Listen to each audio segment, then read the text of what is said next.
84. Strength and sagacity continued. Supper was eaten in silence, but not in sadness, for from time to time one of those sweet smiles which were habitual to him in moments of good humour illumined the face of D'Artagnan. Not a scintilla of these was lost on Porthos, and at every one he uttered an exclamation which betrayed to his friend that he had not lost sight of the idea which possessed his brain. At dessert D'Artagnan reposed in his chair, crossed one leg over the other and lounged about like a man perfectly at his ease.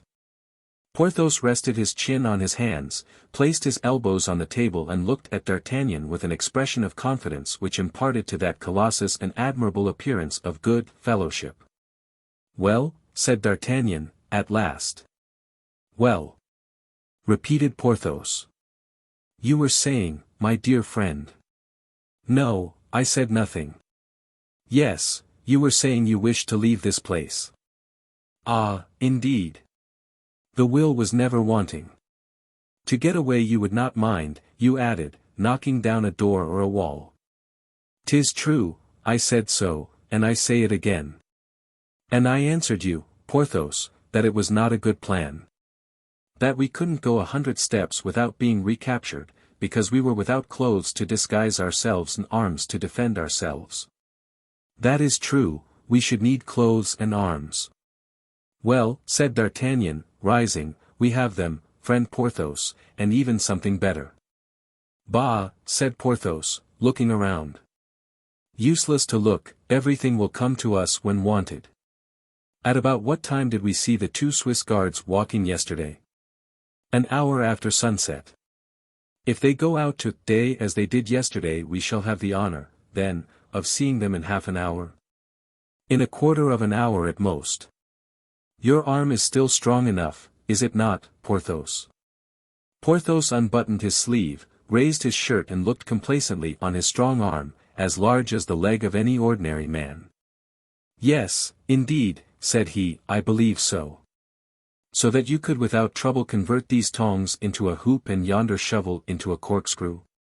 "Certainly." And the giant took up these 2 articles, and without any apparent effort produced in them the metamorphoses suggested by his companion. "There," he cried. "Capital," exclaimed the Gascon. "Really, Porthos, you are a gifted individual." "I have heard speak," said Porthos, "of a certain Milo of Crotona, who performed wonderful feats, such as binding his forehead with a cord and bursting it, of killing an ox with a blow of his fist and carrying it home on his shoulders, etc. I used to learn all these feat by heart yonder, down at Pierrefonds, and I have done all that he did except breaking a cord by the corrugation of my temples."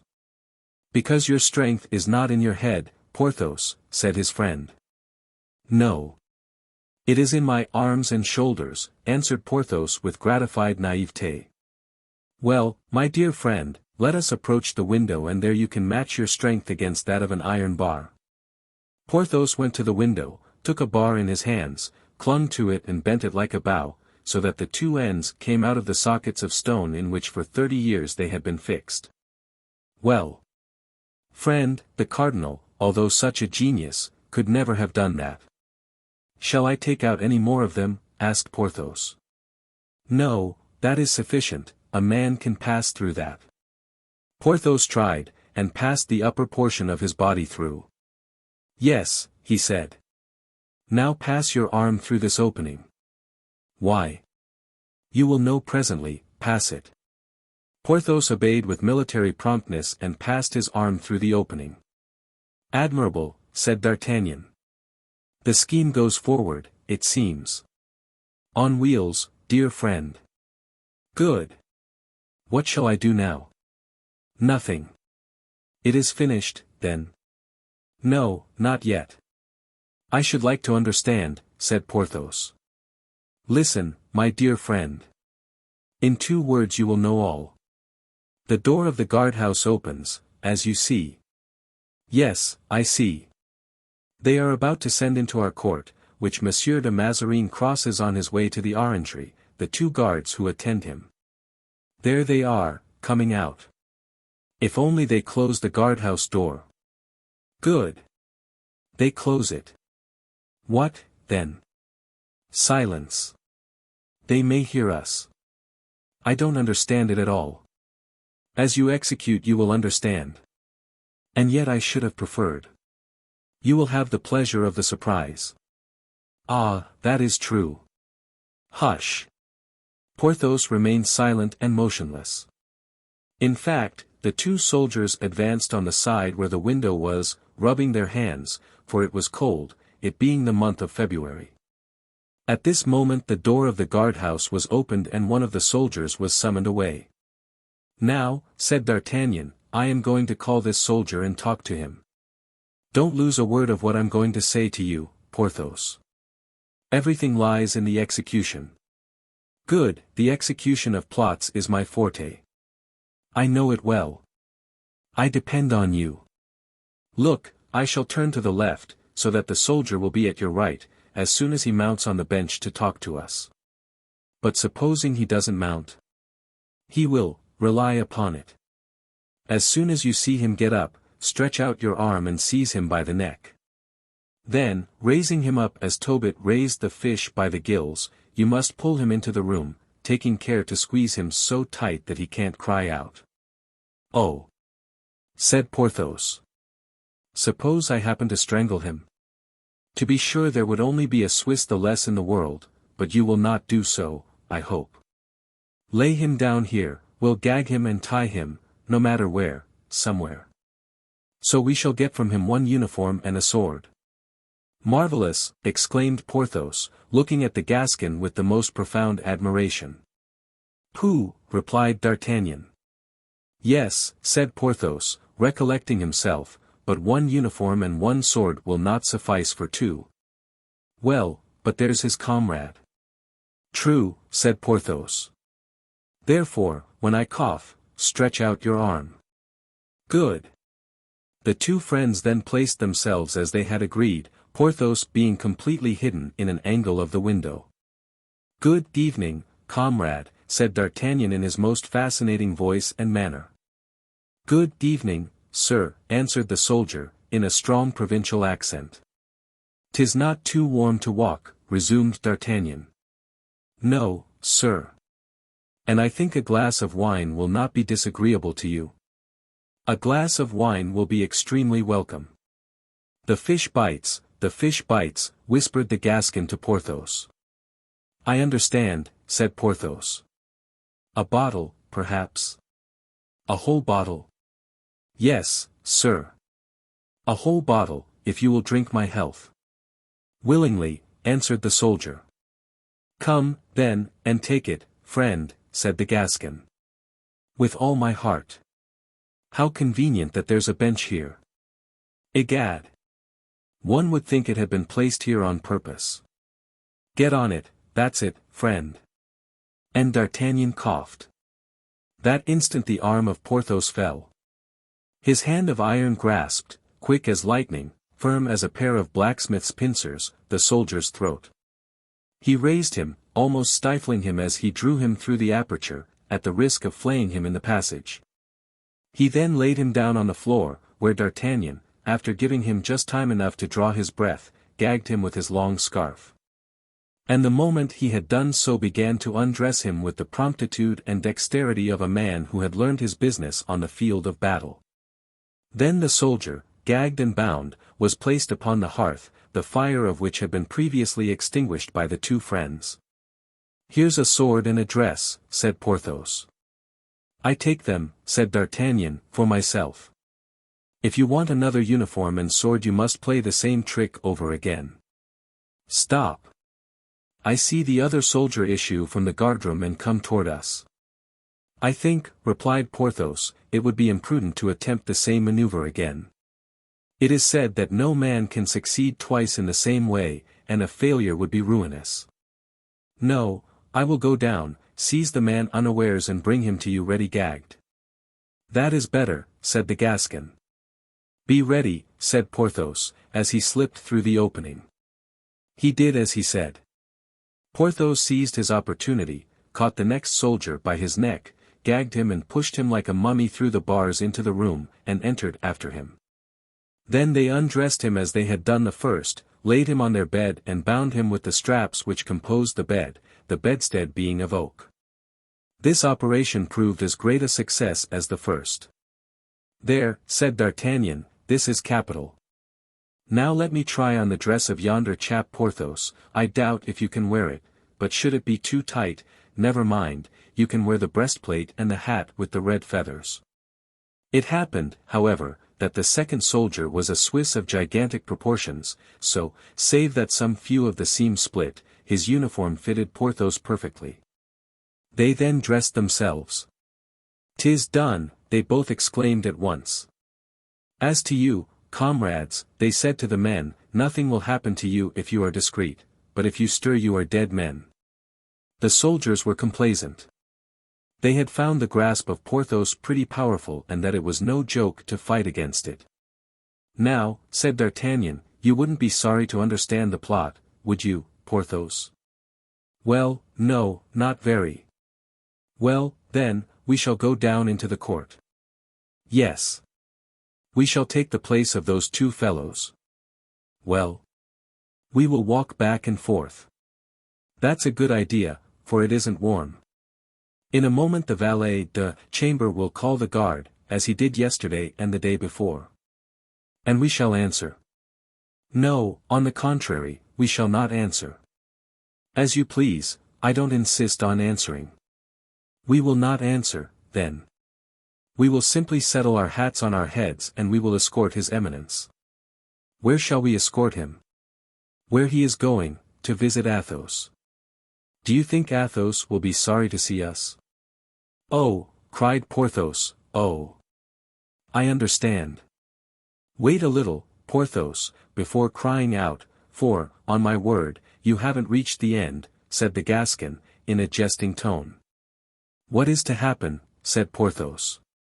"Follow me," replied D'Artagnan. "The man who lives to see shall see." And slipping through the aperture, he alighted in the court. Porthos followed him by the same road, but with more difficulty and less diligence. They could hear the two soldiers shivering with fear, as they lay bound in the chamber. Scarcely had the two Frenchmen touched the ground and a door opened and the voice of the valet de chambre called out, "Make ready." At the same moment the guardhouse was opened and a voice called out, "La Bruyere and Du Barthois. March." "It seems that I am named La Bruyere," remarked D'Artagnan. "And I, Du Barthois," added Porthos. "Where are you?" asked the valet de chambre, whose eyes, dazzled by the light, could not clearly distinguish our heroes in the gloom. "Here we are," said the Gascon. "What say you to that, Monsieur du Vallon?" he added in a low tone to Porthos. "If it but lasts, most capital," responded Porthos. These two newly enlisted soldiers marched gravely after the valet de chambre, who opened the door of the vestibule, then another which seemed to be that of a waiting room, and showing them two stools. "Your orders are very simple," he said. "Don't allow anybody, except one person, to enter here. Do you hear? Not a single creature. Obey that person implicitly. On your return you cannot make a mistake. You have only to wait here till I release you." D'Artagnan was known to this valet de chambre, who was no other than Bernouin, and he had during the last 6 or 8 months introduced the Gascon a dozen times to the cardinal. The Gascon, therefore, instead of answering, growled out, "Ja! Ja!" in the most German and the least Gascon accent possible. As for Porthos, on whom D'Artagnan had impressed the necessity of absolute silence and who did not even now begin to comprehend the scheme of his friend, which was to follow Mazarin in his visit to Athos, he was simply mute. All that he was allowed to say, in case of emergencies, was the proverbial Der Teufel. Bernouin shut the door and went away. When Porthos heard the key turn in the lock he began to be alarmed, lest they should only have exchanged one prison for another. "Porthos, my friend," said D'Artagnan, "don't distrust Providence.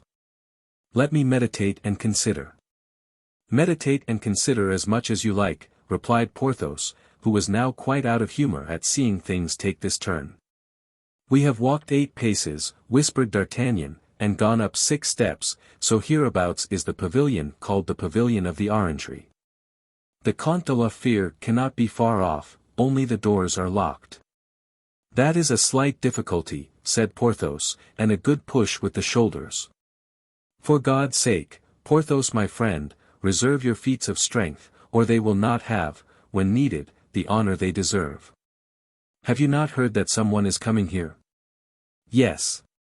Well, that someone will open the doors.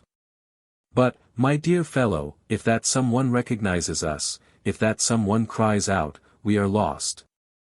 For you don't propose, I imagine, that I shall kill that man of the church. That might do if we were dealing with Englishmen or Germans. Oh, may God keep me from it, and you, too, said D'Artagnan. The young king would, perhaps, show us some gratitude, but the queen would never forgive us, and it is she whom we have to consider. And then, besides, the useless blood. Never.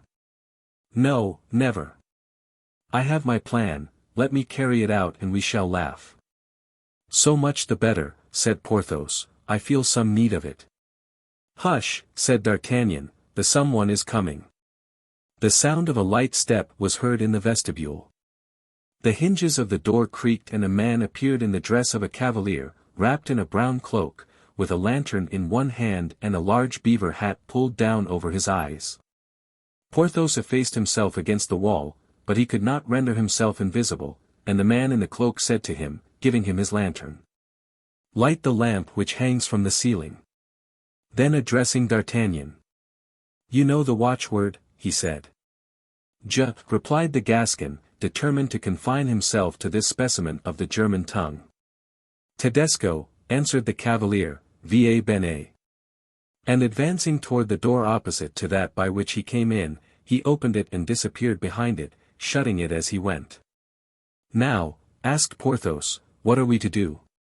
"Now we shall make use of your shoulder, friend Porthos, if this door proves to be locked. Everything in its proper time, and all comes right to those who know how to wait patiently. But first barricade the first door well. Then we will follow yonder cavalier." The two friends set to work and crowded the space before the door with all the furniture in the room, as not only to make the passage impassable, but so to block the door that by no means could it open inward. "There," said D'Artagnan, "we can't be overtaken. Come. Forward." 85. The Oubliettes of Cardinal Mazarin. At first, on arriving at the door through which Mazarin had passed, D'Artagnan tried in vain to open it, but on the powerful shoulder of Porthos being applied to one of the panels, which gave way. D'Artagnan introduced the point of his sword between the bolt and the staple of the lock. The bolt gave way and the door opened. "As I told you, everything can be attained, Porthos, women and doors, by proceeding with gentleness." "You're a great moralist, and that's the fact," said Porthos. They entered. Behind a glass window, by the light of the cardinal's lantern, which had been placed on the floor in the midst of the gallery, they saw the orange and pomegranate trees of the castle of Rouen, in long lines, forming one great alley and two smaller side alleys. "No cardinal," said D'Artagnan, "but only his lantern. Where the devil, then, is he?" Exploring, however, one of the side wings of the gallery, after making a sign to Porthos to explore the other, he saw, all at once, at his left, a tub containing an orange tree, which had been pushed out of its place and in its place an open aperture. 10 men would have found difficulty in moving that tub, but by some mechanical contrivance it had turned with the flagstone on which it rested. D'Artagnan, as we have said, perceived a hole in that place and in this hole the steps of a winding staircase. He called Porthos to look at it. "Were our object money only," he said, "we should be rich directly." "How's that? Don't you understand, Porthos? At the bottom of that staircase lies, probably, the cardinal's treasury of which folk tell such wonders, and we should only have to descend, empty a chest, shut the cardinal up in it, double lock it, go away, carrying off as much gold as we could. Put back this orange tree over the place, and no one in the world would ever ask us where our fortune came from, not even the cardinal. It would be a happy hit for clowns to make, but as it seems to be unworthy of two gentlemen, said Porthos. So I think, and therefore I said, were our object money only, but we want something else, replied the Gascon. At the same moment, whilst D'Artagnan was leaning over the aperture to listen, a metallic sound, as if someone was moving a bag of gold, struck on his ear. He started. Instantly afterward a door opened and a light played upon the staircase. Mazarin had left his lamp in the gallery to make people believe that he was walking about, but he had with him a wax light, to help him to explore his mysterious strong box. "Faith," he said, in Italian, as he was reascending the steps and looking at a bag of reals, "faith, there's enough to pay 5 councillors of Parliament, and 2 generals in Paris. I am a great captain, that I am. But I make war in my own way." The two friends were crouching down, meantime, behind a tub in the side alley. Mazarin came within 3 steps of D'Artagnan and pushed a spring in the wall, the slab turned and the orange tree resumed its place. Then the cardinal put out the wax light, slipped it into his pocket, and taking up the lantern, "Now," he said, "for Monsieur de la Fère." "Very good," thought D'Artagnan, "'tis our road likewise, we will go together." All 3 set off on their walk, Mazarin taking the middle alley and the friends the side ones. The cardinal reached a second door without perceiving he was being followed. The sand with which the alleys were covered deadened the sound of footsteps. He then turned to the left, down a corridor which had escaped the attention of the 2 friends, but as he opened the door he paused, as if in thought.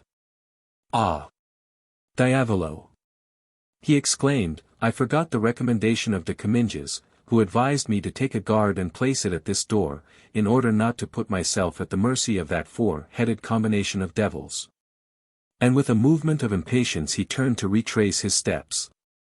"Do not give yourself the trouble, my lord," said D'Artagnan, with his right foot forward, his beaver in his hand, a smile on his face, "we have followed your eminence step by step and here we are." "Yes, here we are," said Porthos. And he made the same friendly salute as D'Artagnan. Mazarin gazed at each of them with an affrighted stare, recognized them, and let drop his lantern, uttering a cry of terror. D'Artagnan picked it up, by good luck it had not been extinguished. "Oh, what imprudence, my lord," said D'Artagnan, "'tis not good to be about just here without a light. Your eminence might knock against something, or fall into a hole." "Monsieur d'Artagnan," muttered Mazarin, unable to recover from his astonishment. "Yes, my lord, it is I. I have the honor to present to you Monsieur du Vallon, that excellent friend of mine, in whom your eminence had the kindness to interest yourself formerly." And D'Artagnan held the lamp before the merry face of Porthos, who now began to comprehend the affair and be very proud of the whole undertaking. "You were going to visit Monsieur de la Fère," said D'Artagnan. "Don't let us disarrange your eminence. Be so good as to show us the way and we will follow you." Mazarin was by degrees recovering his senses. "Have you been long in the orangery?" he asked in a trembling voice, remembering the visits he had been paying to his treasury. Porthos opened his mouth to reply, D'Artagnan made him a sign, and his mouth, remaining silent, gradually closed. "This moment come, my lord," said D'Artagnan. Mazarin breathed again. His fears were now no longer for his hoard, but for himself. A sort of smile played on his lips. "Come," he said, "you have me in a snare, gentlemen. I confess myself conquered. You wish to ask for liberty, and I give it you." "Oh, my lord," answered D'Artagnan, "you are too good. As to our liberty, we have that, we want to ask something else of you." "You have your liberty?" repeated Mazarin, in terror. "Certainly, and on the other hand, my lord, you have lost it, and now, in accordance with the law of war, sir, you must buy it back again." Mazarin felt a shiver run through him, a chill even to his heart's core. His piercing look was fixed in vain on the satirical face of the Gascon and the unchanging countenance of Porthos. Both were in shadow and the Sibyl of Cuma herself could not have read them. "To purchase back my liberty," said the cardinal. "Yes, my lord." And how much will that cost me, Monsieur d'Artagnan? Zounds, my lord, I don't know yet. We must ask the Comte de la Fere the question. Will your eminence deign to open the door which leads to the count's room, and in 10 minutes all will be settled. Mazarin started. My lord, said D'Artagnan, your eminence sees that we wish to act with all formality and due respect. But I must warn you that we have no time to lose. Open the door then, my lord, and be so good as to remember, once for all, that on the slightest attempt to escape or the faintest cry for help, our position being very critical indeed, you must not be angry with us if we go to extremities. Be assured, answered Mazarin, that I shall attempt nothing, I give you my word of honor. D'Artagnan made a sign to Porthos to redouble his watchfulness, then turning to Mazarin. Now, my lord, let us enter, if you please. 86. Conferences. Mazarin turned the lock of a double door, on the threshold of which they found Athos ready to receive his illustrious guests according to the notice Comminges had given him. On perceiving Mazarin he bowed. Your eminence, he said, might have dispensed with your attendance, the honor bestowed on me is too great for me to be unmindful of it. And so, my dear count, said D'Artagnan, his eminence didn't actually insist on our attending him. It is Du Vallon and I who have insisted, and even in a manner somewhat impolite, perhaps, so great was our longing to see you. At that voice, that mocking tone, and that familiar gesture, accenting voice and tone, Athos made a bound of surprise. D'Artagnan. Porthos, he exclaimed. My very self, dear friend. Me, also, repeated Porthos. What means this? Asked the count. It means, replied Mazarin, trying to smile and biting his lips in the attempt, that our parts are changed, and that instead of these gentlemen being my prisoners I am theirs. But, gentlemen, I warn you, unless you kill me, your victory will be of very short duration, people will come to the rescue. Ah! My lord, cried the Gascon, don't threaten. 'Tis a bad example. We are so good and gentle to your eminence. Come, let us put aside all rancor and talk pleasantly. There's nothing I wish more, replied Mazarin. But don't think yourselves in a better position than you are. In ensnaring me you have fallen into the trap yourselves. How are you to get away from here? Remember the soldiers and sentinels who guard these doors. Now, I am going to show you how sincere I am. Good, thought D'Artagnan, we must look about us, he's going to play us a trick. I offered you your liberty, continued the minister, will you take it? Before an hour has passed you will be discovered, arrested, obliged to kill me, which would be a crime unworthy of loyal gentlemen like you. He is right, thought Athos. And, like every other reflection passing in a mind that entertained none but noble thoughts, this feeling was expressed in his eyes. And therefore, said D'Artagnan, to clip the hope which Athos's tacit adhesion had imparted to Mazarin, we shall not proceed to that violence save in the last extremity. If on the contrary, resumed Mazarin, you accept your liberty. Why you, my lord, might take it away from us in less than 5 minutes afterward, and from my knowledge of you I believe you will so take it away from us. No, on the faith of a cardinal. You do not believe me. My lord, I never believe cardinals who are not priests. Well, on the faith of a minister. You are no longer a minister, my lord, you are a prisoner.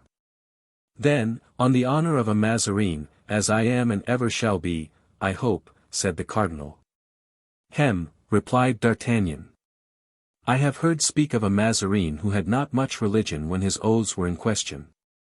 I fear he may have been an ancestor of your eminence. Monsieur D'Artagnan, you are a great wit and I am really sorry to be on bad terms with you. My lord, let us come to terms, I ask nothing better. Very well, said Mazarin, if I place you in security, in a manner evident, palpable. Ah! That is another thing, said Porthos. Let us see, said Athos. Let us see, said D'Artagnan.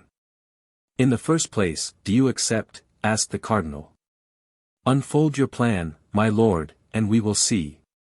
Take notice that you are shut up, captured. You well know, my lord, that there always remains to us a last resource. What? That of dying together. Mazarin shuddered. Listen, he said. At the end of yonder corridor is a door, of which I have the key, it leads into the park. Go, and take this key with you, you are active, vigorous, and you have arms. At 100 steps, on turning to the left, you will find the wall of the park. Get over it, and in 3 leaps you will be on the road and free. Ah! By Jove, my lord, said D'Artagnan, you have well said, but these are only words. Where is the key you speak of? Here it is. Ah, my lord! You will conduct us yourself, then, to that door. Very willingly, if it be necessary to reassure you, answered the minister, and Mazarin, who was delighted to get off so cheaply, led the way, in high spirits, to the corridor and opened the door. It led into the park, as the 3 fugitives perceived by the night breeze which rushed into the corridor and blew the wind into their faces. The devil, exclaimed the Gascon, 'tis a dreadful night, my lord. We don't know the locality, and shall never find the wall.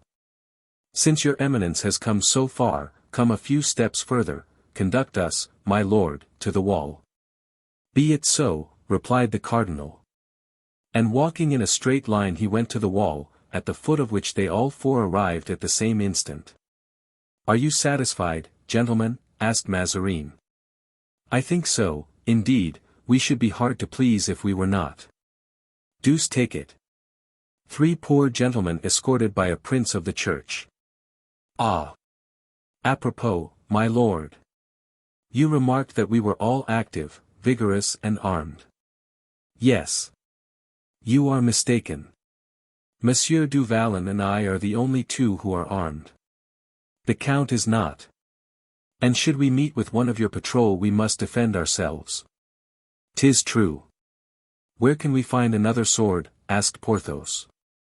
My lord, said D'Artagnan, will lend his, which is of no use to him, to the Comte de la Fere.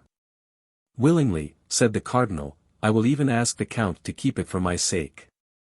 I promise you, my lord, never to part with it, replied Athos.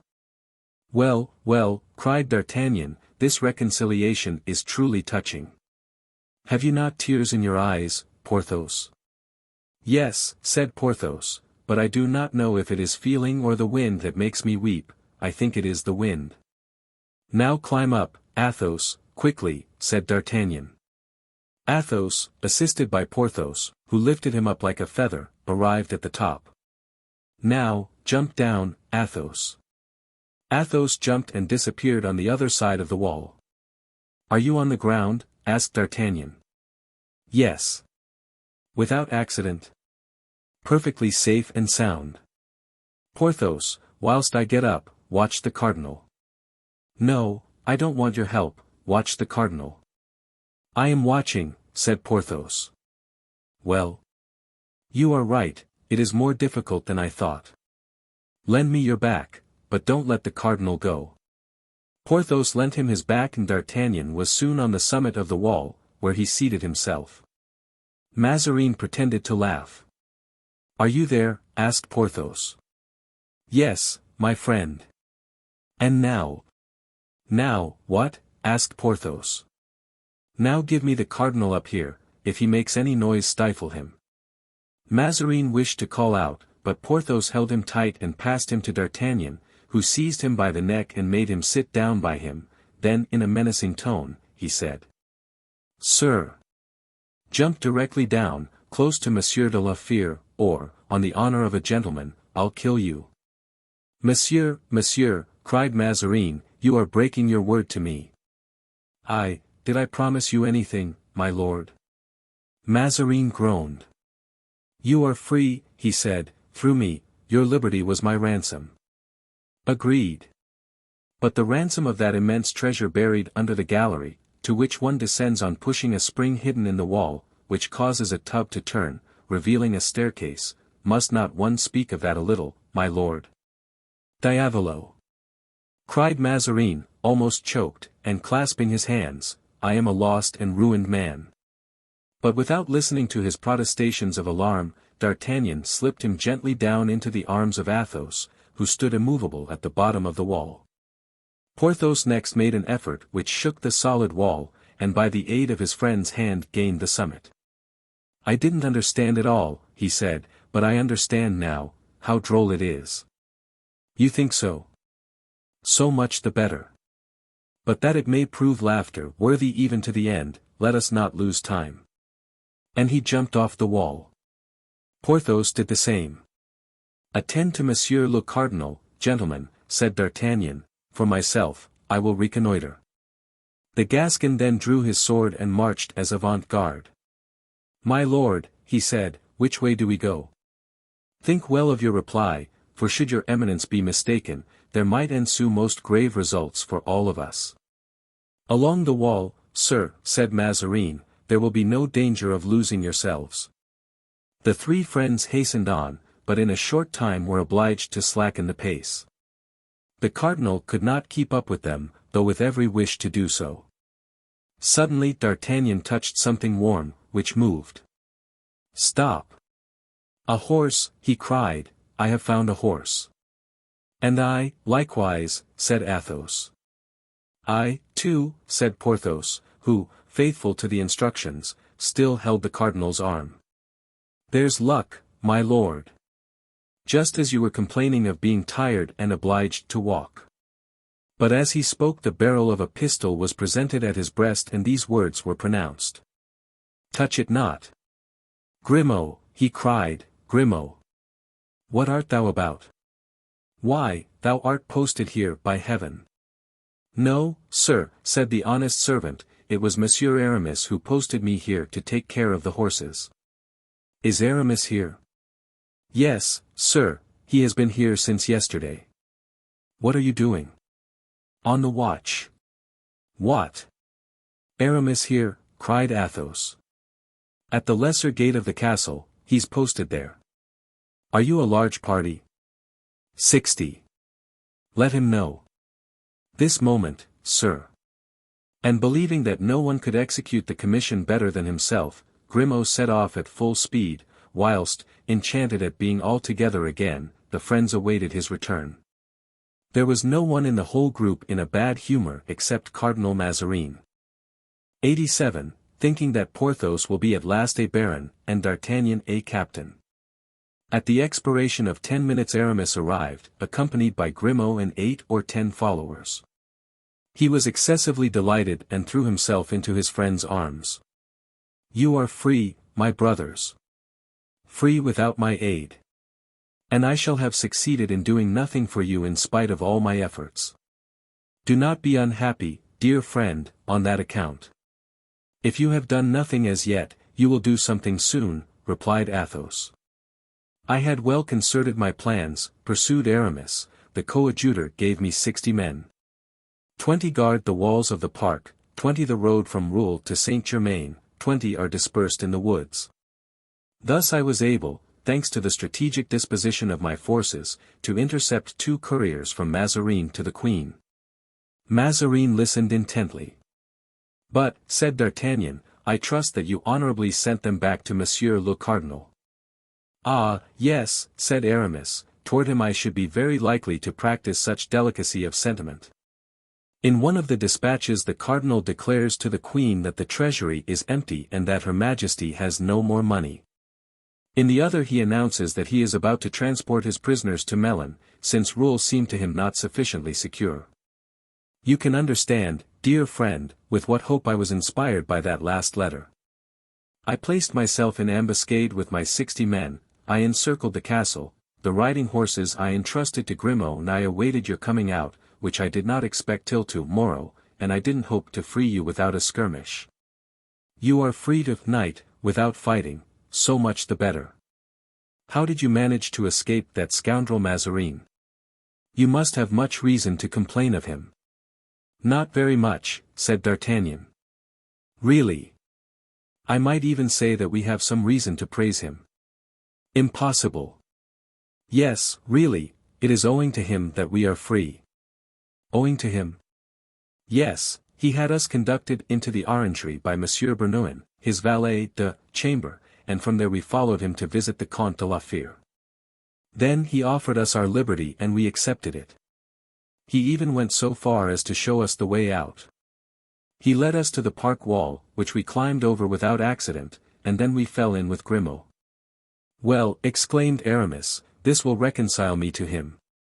But I wish he were here that I might tell him that I did not believe him capable of so noble an act." "My lord," said D'Artagnan, no longer able to contain himself, "allow me to introduce to you the Chevalier d'Herblay, who wishes, as you may have heard, to offer his congratulations to your eminence." And he retired, discovering Mazarin, who was in great confusion, to the astonished gaze of Aramis. "Ho! Ho!" exclaimed the latter, "the cardinal. A glorious prize. Halloo! Halloo! Friends! To horse! To horse!" Several horsemen ran quickly to him. "Zounds!" cried Aramis, "I may have done some good, so, my lord, deign to receive my most respectful homage. I will lay a wager that 'twas that Saint Christopher, Porthos, who performed this feat. Apropos. I forgot," and he gave some orders in a low voice to one of the horsemen. "I think it will be wise to set off," said D'Artagnan. "Yes, but I am expecting someone, a friend of Athos." "A friend!" exclaimed the count. "And here he comes, by Jupiter! Galloping through the bushes. The count! The count!" cried a young voice that made Athos start. "Raoul! Raoul!" he ejaculated. For one moment the young man forgot his habitual respect, he threw himself on his father's neck. "Look, my lord cardinal," said Aramis, "would it not have been a pity to have separated men who love each other as we love? Gentlemen," he continued, addressing the cavaliers, who became more and more numerous every instant, "gentlemen, encircle his eminence, that you may show him the greater honor. He will, indeed, give us the favor of his company. You will, I hope, be grateful for it. Porthos, do not lose sight of his eminence." Aramis then joined Athos and D'Artagnan, who were consulting together. "Come," said D'Artagnan, after a conference of 5 minutes' duration, "let us begin our journey." "Where are we to go?" asked Porthos. "To your house, dear Porthos, at Pierrefonds. Your fine chateau is worthy of affording its princely hospitality to his eminence. It is, likewise, well situated, neither too near Paris, nor too far from it. We can establish a communication between it and the capital with great facility. Come, my lord, you shall be treated like a prince, as you are." "A fallen prince," exclaimed Mazarin, piteously. "The chances of war," said Athos, "are many, but be assured we shall take no improper advantage of them." "No, but we shall make use of them," said D'Artagnan. The rest of the night was employed by these cavaliers in travelling with the wonderful rapidity of former days. Mazarin, still sombre and pensive, permitted himself to be dragged along in this way. It looked a race of phantoms. At dawn 12 leagues had been passed without drawing rein, half the escort were exhausted and several horses fell down. "Horses, nowadays, are not what they were formerly," observed Porthos, "everything degenerates." "I have sent Grimaud to Dammartin," said Aramis. "He is to bring us 5 fresh horses, 1 for his eminence, 4 for us. We, at least, must keep close to Monseigneur, the rest of the start will rejoin us later. Once beyond Saint Denis we shall have nothing to fear." Grimaud, in fact, brought back 5 horses. The nobleman to whom he applied, being a friend of Porthos, was very ready, not to sell them, as was proposed, but to lend them. 10 minutes later the escort stopped at Ermenonville, but the 4 friends went on with well-sustained ardor, guarding Mazarin carefully. At noon they rode into the avenue of Pierrefonds. "Ah!" said Mousqueton, who had ridden by the side of D'Artagnan without speaking a word on the journey, "you may think what you will, sir, but I can breathe now for the first time since my departure from Pierrefonds." And he put his horse to a gallop to announce to the other servants the arrival of Monsieur du Vallon and his friends. "We are 4 of us," said D'Artagnan. We must relieve each other in mounting guard over my lord, and each of us must watch 3 hours at a time. Athos is going to examine the castle, which it will be necessary to render impregnable in case of siege. Porthos will see to the provisions and Aramis to the troops of the garrison.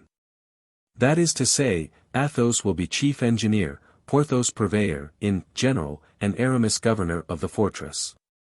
Meanwhile, they gave up to Mazarin the handsomest room in the chateau. "Gentlemen," he said, when he was in his room, "you do not expect, I presume, to keep me here a long time incognito?" "No, my lord," replied the Gascon. "On the contrary, we think of announcing very soon that we have you here." "Then you will be besieged." "We expect it." "And what shall you do?" "Defend ourselves." Were the late Cardinal Richelieu alive, he would tell you a certain story of the Bastion Saint-Gervais, which we four, with our 4 lackeys and 12 dead men, held out against a whole army. Such feats, sir, are done once, and never repeated. However, nowadays there's no need of so much heroism. Tomorrow the army of Paris will be summoned, the day after it will be here. The field of battle, instead, therefore, of being at Saint Denis or at Charenton, will be near Compiègne or Villers Cotterets. The prince will vanquish you, as he has always done. 'Tis possible, my lord. But before an engagement ensues we shall move your eminence to another castle belonging to our friend Du Vallon, who has 3. We will not expose your eminence to the chances of war." "Come," answered Mazarin, "I see it will be necessary for me to capitulate." "Before a siege?" "Yes, the conditions will be better than afterward." "Ah, my lord. As to conditions, you would soon see how moderate and reasonable we are. Come, now, what are your conditions?" "Rest yourself first, my lord, and we will reflect." "I do not need rest, gentlemen, I need to know whether I am among enemies or friends." "Friends, my lord." "Friends.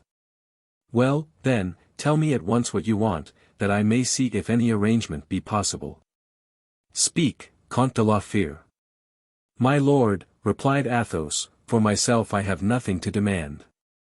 For France, were I to specify my wishes, I should have too much. I beg you to excuse me and propose to the Chevalier." And Athos, bowing, retired and remained leaning against the mantelpiece, a spectator of the scene. "Speak, then, Chevalier," said the cardinal. "What do you want?" "Nothing ambiguous, if you please. Be clear, short and precise." "As for me," replied Aramis, "I have in my pocket the very programme of the conditions which the deputation, of which I formed one, went yesterday to Saint-Germain to impose on you. Let us consider first the ancient rights. The demands in that programme must be granted." "We were almost agreed on those," replied Mazarin. "Let us pass on to private and personal stipulations." "You suppose, then, that there are some?" said Aramis, smiling. "I do not suppose that you will all be quite so disinterested as Monsieur de la Fère," replied the cardinal, bowing to Athos. "My lord, you are right, and I am glad to see that you do justice to the count at last. The count has a mind above vulgar desires and earthly passions. He is a proud soul, he is a man by himself. You are right, he is worth us all, and we avow it to you." "Aramis," said Athos, "are you jesting?" "No, no, dear friend. I state only what we all know.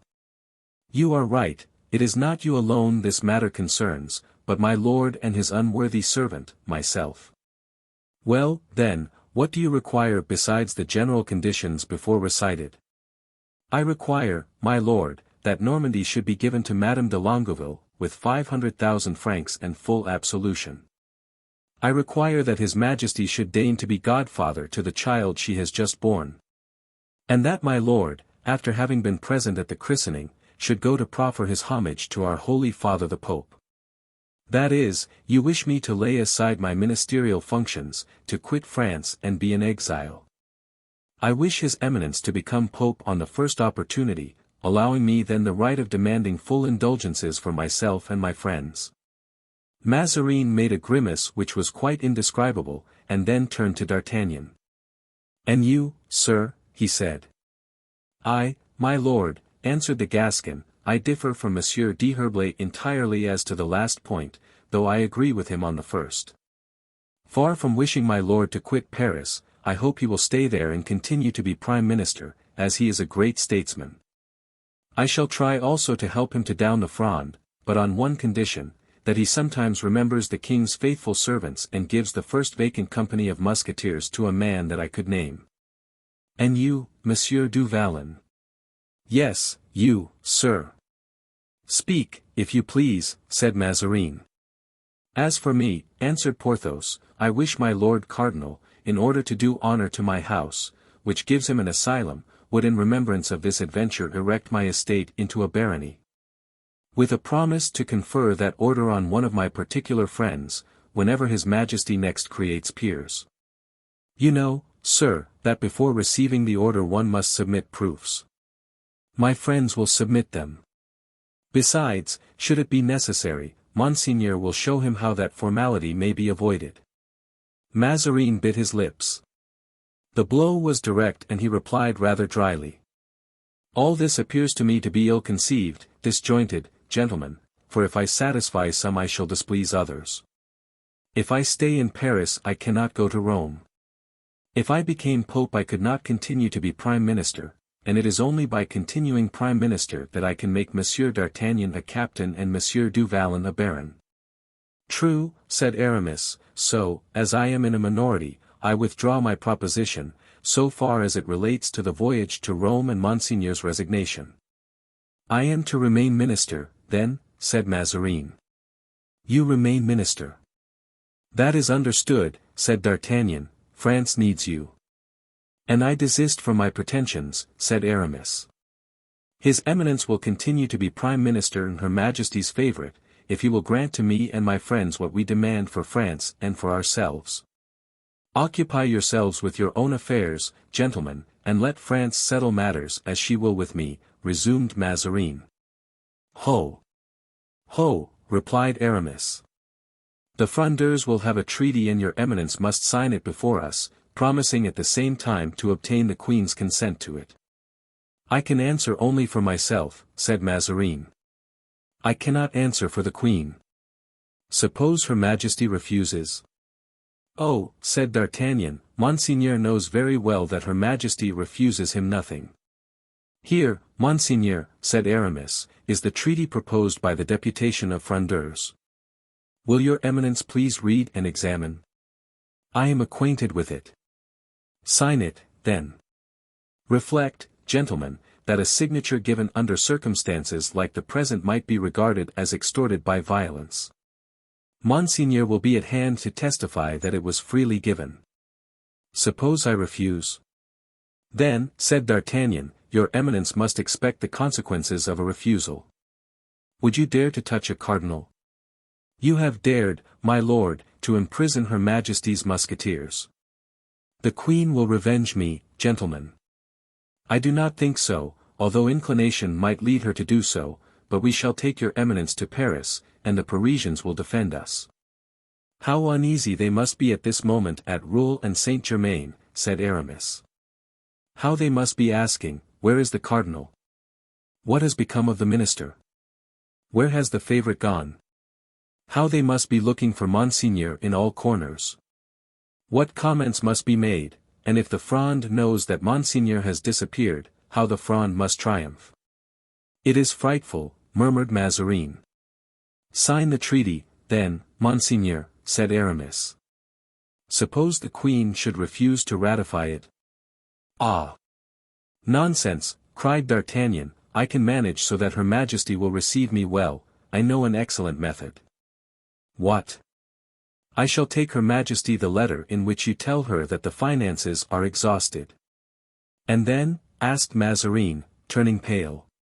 "When I see Her Majesty embarrassed, I shall conduct her to Rouen, make her enter the orangery and show her a certain spring which turns a box." "Enough, sir," muttered the cardinal, "you have said enough. Where is the treaty?" "Here it is," replied Aramis. "Sign, my lord," and he gave him a pen. Mazarin arose, walked some moments, thoughtful, but not dejected. "And when I have signed," he said, "what is to be my guarantee?" "My word of honor, sir," said Athos. Mazarin started, turned toward the Comte de la Fere, and looking for an instant at that grand and honest countenance, took the pen. "It is sufficient, Count," he said, and signed the treaty. "And now, Monsieur d'Artagnan," he said, "prepare to set off for Saint Germain and take a letter from me to the Queen." 88. Shows how with threat and pen more is effected than by the sword. D'Artagnan knew his part well. He was aware that opportunity has a forelock only for him who will take it, and he was not a man to let it go by him without seizing it. He soon arranged a prompt and certain manner of traveling, by sending relays of horses to Chantilly, so that he might be in Paris in 5 or 6 hours. But before setting out he reflected that for a lad of intelligence and experience he was in a singular predicament, since he was proceeding toward uncertainty and leaving certainty behind him. In fact, he said, as he was about to mount and start on his dangerous mission, Athos, for generosity, is a hero of romance, Porthos has an excellent disposition, but is easily influenced, Aramis has a hieroglyphic countenance, always illegible. What will come out of those three elements when I am no longer present to combine them? The deliverance of the cardinal, perhaps. Now, the deliverance of the cardinal would be the ruin of our hopes. And our hopes are thus far the only recompense we have for labors in comparison with which those of Hercules were pygmean. He went to find Aramis. "You, my dear Chevalier d'Herblay," he said, "are the Fronde incarnate. Mistrust Athos, therefore, who will not prosecute the affairs of any one, even his own. Mistrust Porthos, especially, who, to please the Count whom he regards as God on earth, will assist him in contriving Mazarin's escape, if Mazarin has the wit to weep or play the chivalric." Aramis smiled. His smile was at once cunning and resolute. "Fear nothing," he said, "I have my conditions to impose. My private ambition tends only to the profit of him who has justice on his side."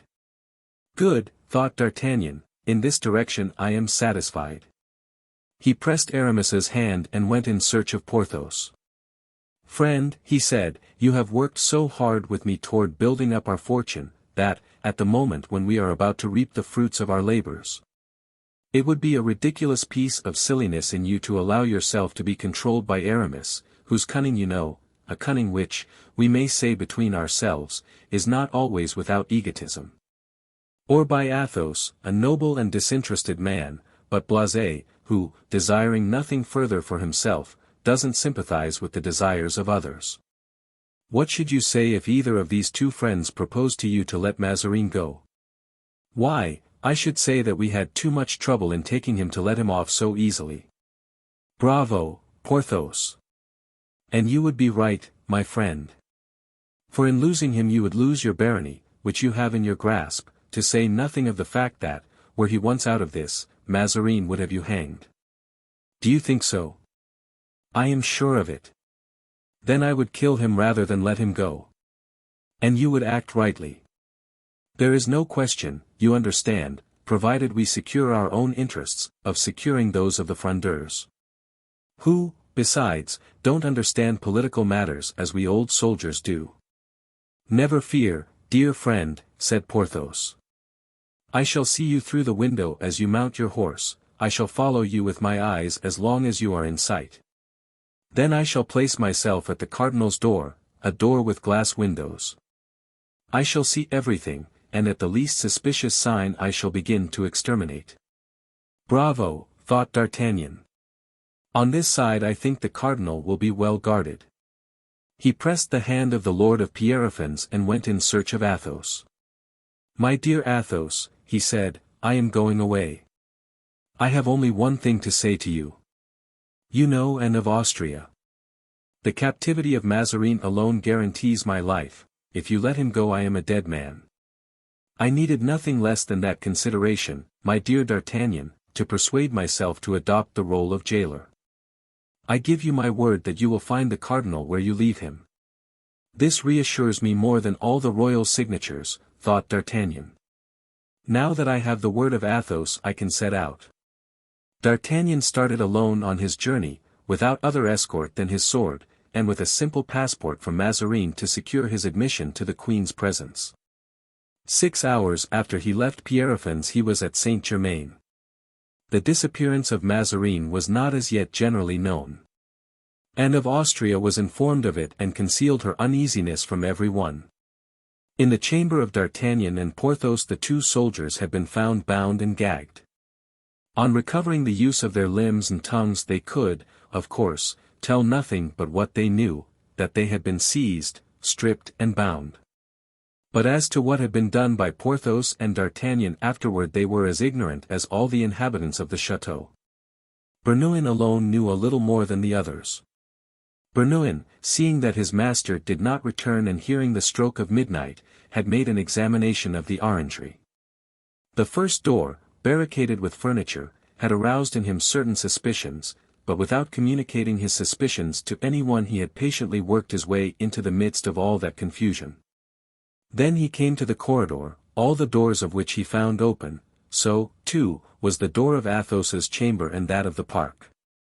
From the latter point it was easy to follow tracks on the snow. He saw that these tracks tended toward the wall.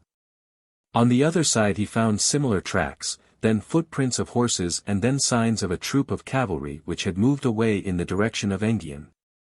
He could no longer cherish any doubt that the cardinal had been carried off by the 3 prisoners, since the prisoners had disappeared at the same time, and he had hastened to Saint-Germain to warn the queen of that disappearance. And had enforced the utmost secrecy and had disclosed the event to no one except the Prince de Condé, who had sent 500 or 600 horsemen into the environs of Saint-Germain with orders to bring in any suspicious person who was going away from Rouen, in whatsoever direction it might be. Now, since D'Artagnan did not constitute a body of horsemen, since he was alone, since he was not going away from Rouen and was going to Saint-Germain, no one paid any attention to him and his journey was not obstructed in any way.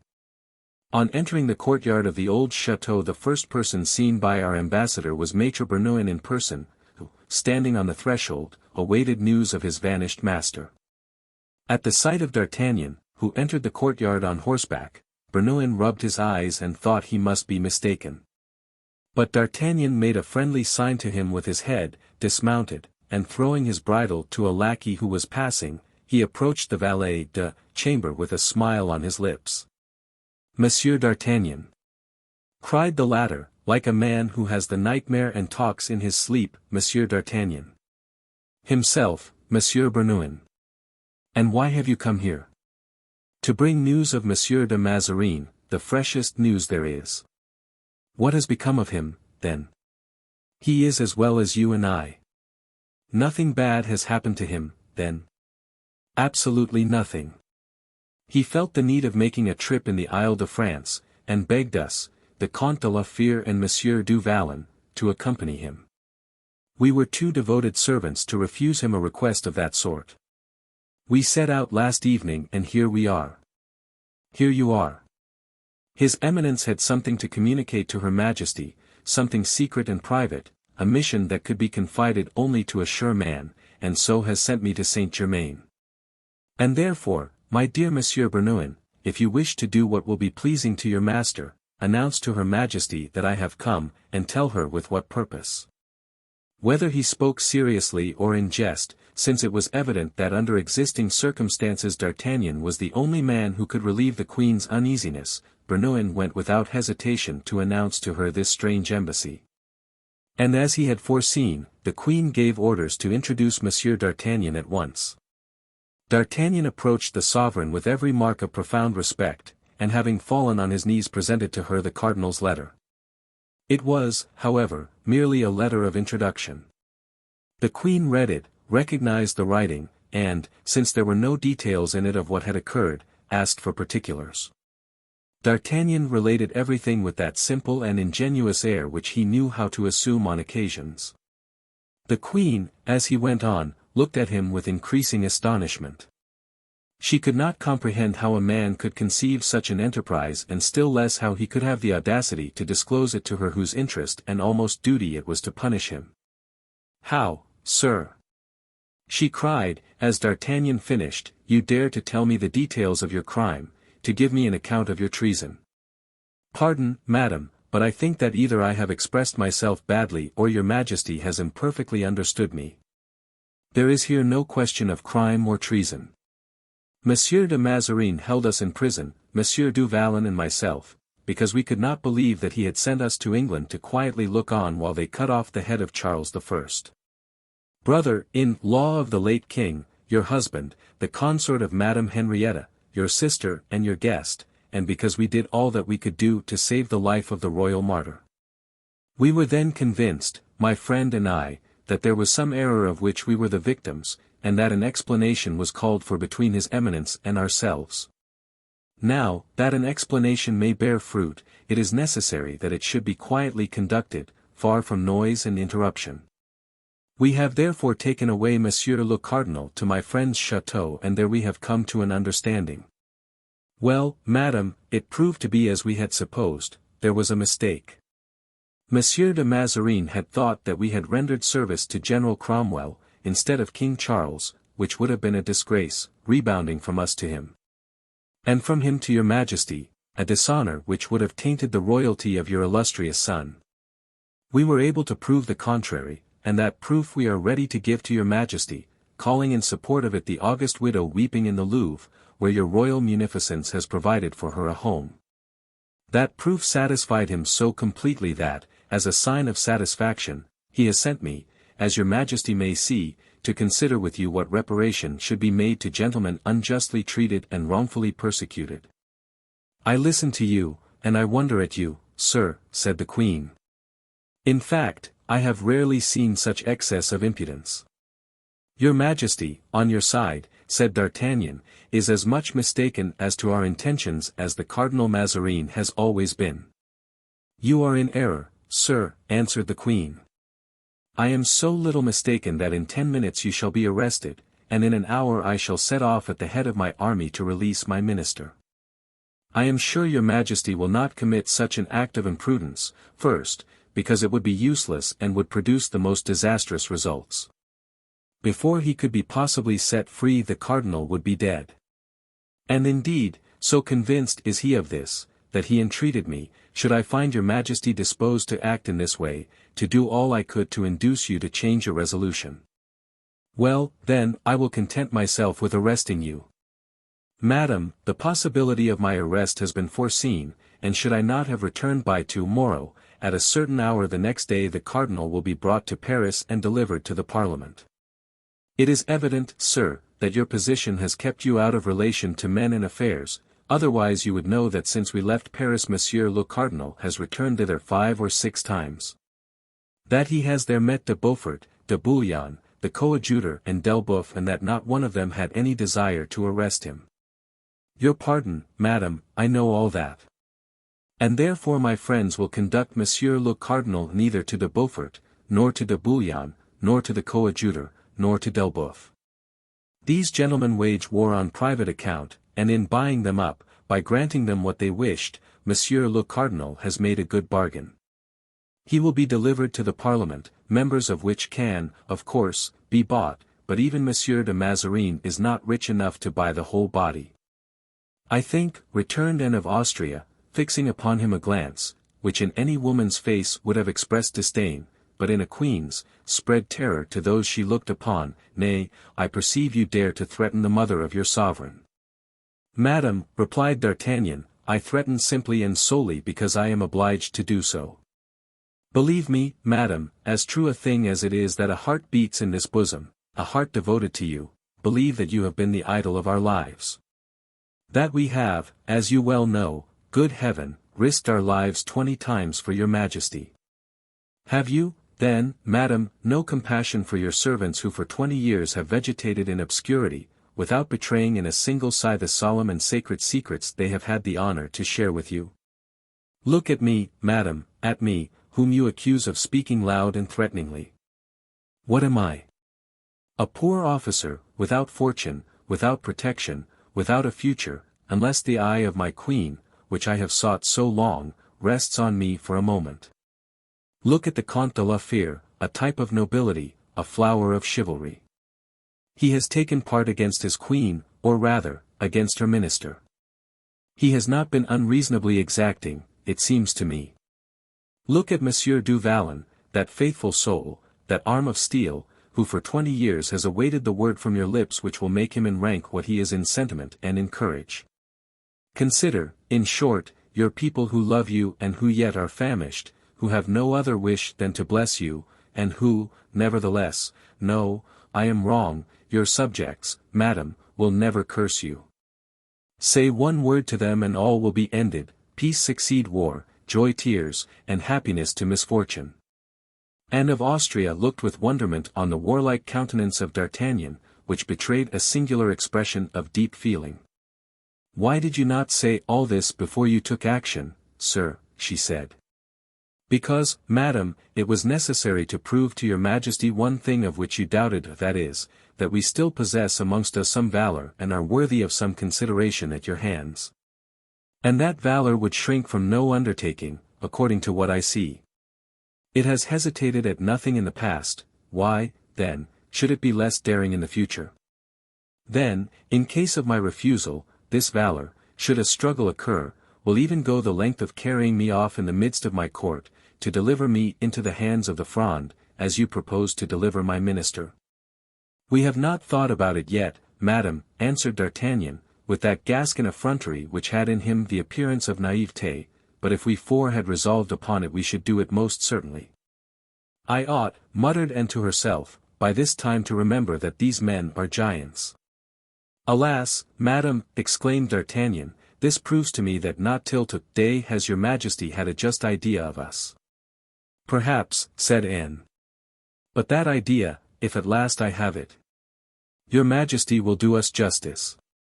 In doing us justice you will no longer treat us as men of vulgar stamp. You will see in me an ambassador worthy of the high interests he is authorized to discuss with his sovereign. Where is the treaty? Here it is. Anne of Austria cast her eyes upon the treaty that D'Artagnan presented to her. I do not see here, she said, anything but general conditions, the interests of the Prince de Conti or of the Ducs de Beaufort, de Bouillon and d'Elbeuf and of the coadjutor, are herein consulted, but with regard to yours? We do ourselves justice, madam, even in assuming the high position that we have. We do not think ourselves worthy to stand near such great names. But you, I presume, have decided to assert your pretensions viva voce. I believe you, madam, to be a great and powerful queen, and that it will be unworthy of your power and greatness if you do not recompense the arms which will bring back his eminence to Saint-Germain. It is my intention so to do. Come, let us hear you. Speak. He who has negotiated these matters, forgive me if I begin by speaking of myself, but I must claim that importance which has been given to me, not assumed by me, he who has arranged matters for the return of the cardinal, ought, it appears to me, in order that his reward may not be unworthy of your majesty, to be made commandant of the guards, an appointment something like that of captain of the musketeers. 'Tis the appointment Monsieur de Treville held, you ask of me. The place, madam, is vacant, and although 'tis a year since Monsieur de Treville has left it, it has not been filled. But it is one of the principal military appointments in the king's household. Monsieur de Treville was but a younger son of a simple Gascon family, like me, madam, he occupied that post for 20 years. You have an answer ready for everything, replied the queen, and she took from her bureau a document, which she filled up and signed. Undoubtedly, madam, said D'Artagnan, taking the document and bowing, this is a noble reward. But everything in the world is unstable, and the man who happened to fall into disgrace with your majesty might lose this office to-morrow. What more do you want? Asked the queen, coloring, as she found that she had to deal with a mind as subtle as her own. 100,000 francs for this poor captain of musketeers, to be paid whenever his services shall no longer be acceptable to your majesty. And hesitated. To think of the Parisians, soliloquized D'Artagnan, offering only the other day, by an edict of the Parliament, 600,000 francs to any man soever who would deliver up the cardinal to them, dead or alive, if alive, in order to hang him. If dead, to deny him the rights of Christian burial. Come, said Anne, 'tis reasonable, since you only ask from a queen the sixth of what the Parliament has proposed, and she signed an order for 100,000 francs. "Now, then," she said, "what next?" "Madam, my friend Du Vallon is rich and has therefore nothing in the way of fortune to desire, but I think I remember that there was a question between him and Monsieur Mazarin as to making his estate a barony." "Nay, it must have been a promise." "A country clown," said Anne of Austria, "people will laugh." "Let them," answered D'Artagnan. "But I am sure of one thing, that those who laugh at him in his presence will never laugh a second time." "Here goes the barony," said the queen. She signed a patent. "Now there remains the chevalier, or the Abbé d'Herblay, as your majesty pleases." "Does he wish to be a bishop?" "No, madam, something easier to grant." "What?" "It is that the king should deign to stand godfather to the son of Madame de Longueville." The queen smiled. "Monsieur de Longueville is of royal blood, madam," said D'Artagnan. "Yes," said the queen, "but his son?" "His son, madam, must be, since the husband of the son's mother is." "And your friend has nothing more to ask for Madame de Longueville?" "No, madam, for I presume that the king, standing godfather to him, could do no less than present him with 500,000 francs, giving his father, also, the government of Normandy." "As to the government of Normandy," replied the queen, "I think I can promise, but with regard to the present, the cardinal is always telling me there is no more money in the royal coffers." "We shall search for some, madam, and I think we can find a little, and if your majesty approves, we will seek for some together." "What next?" "What next, madam?" "Yes. That is all." "Haven't you, then, a fourth companion?" "Yes, madam, the Comte de la Fere." "What does he ask?" "Nothing." "There is in the world, then, one man who, having the power to ask, asks nothing." "There is the Comte de la Fere, madam." "The Comte de la Fere is not a man." "What is he, then?" "The Comte de la Fere is a demi-god." "Has he not a son, a young man, a relative, a nephew, of whom Comminges spoke to me as being a brave boy, and who, with Monsieur de Chatillon, brought the standards from Lens?" "He has, as your majesty has said, a ward, who is called the Vicomte de Bragelonne." "If that young man should be appointed to a regiment, what would his guardian say?" "Perhaps he would accept." "Perhaps." "Yes, if your majesty herself should beg him to accept." "He must be indeed a strange man." "Well, we will reflect and perhaps we will beg him." "Are you satisfied, sir?" "There is one thing the queen has not signed, her assent to the treaty." "Of what use to-day?"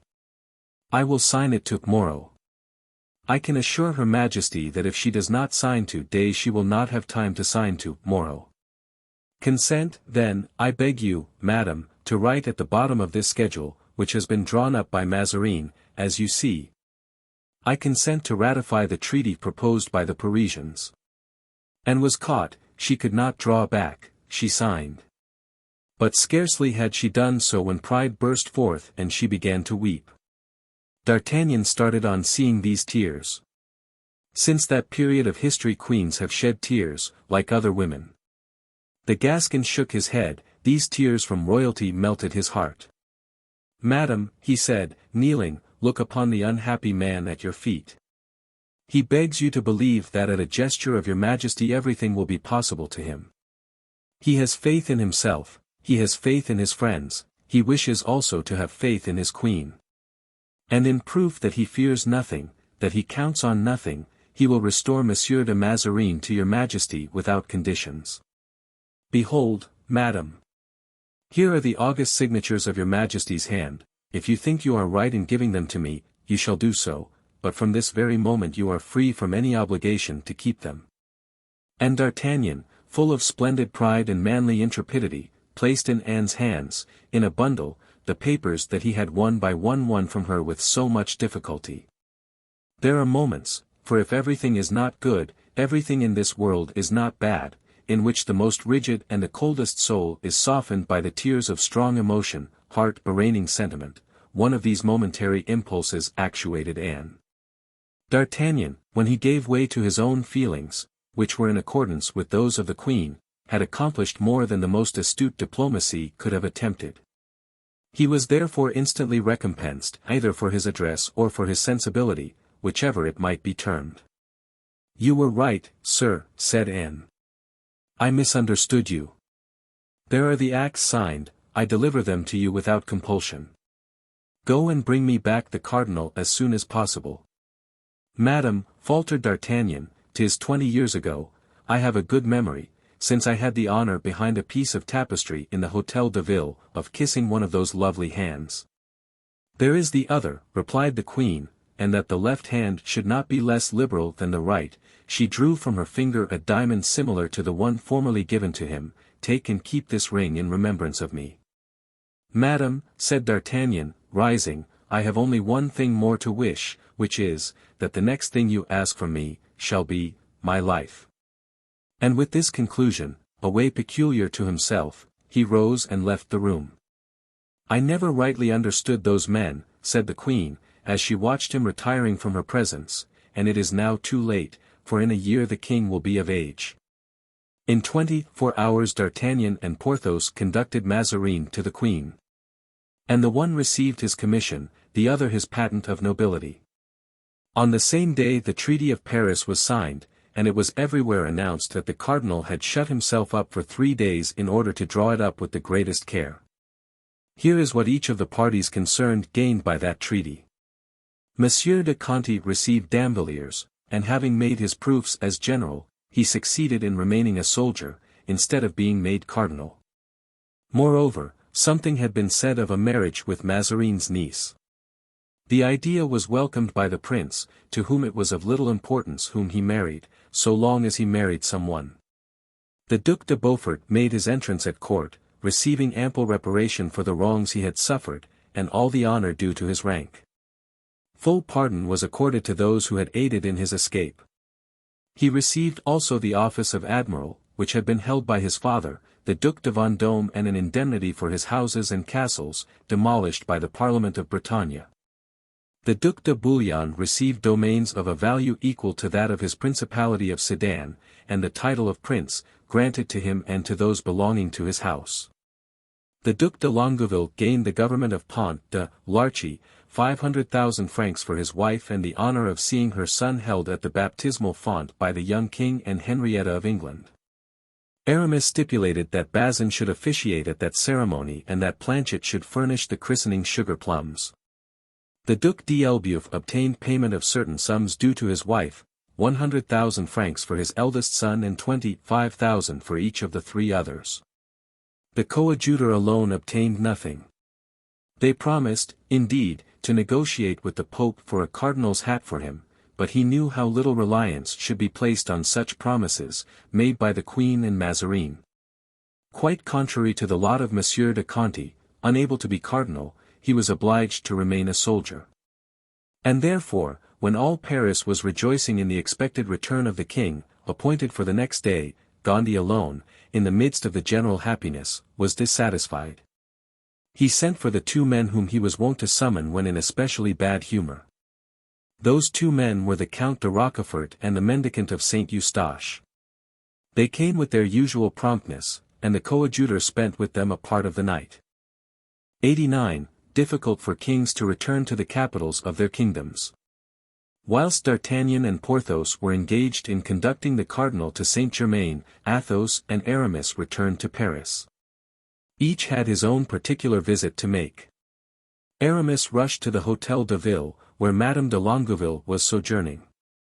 The Duchess loudly lamented the announcement of peace. War had made her a queen, peace brought her abdication. She declared that she would never assent to the treaty and that she wished eternal war.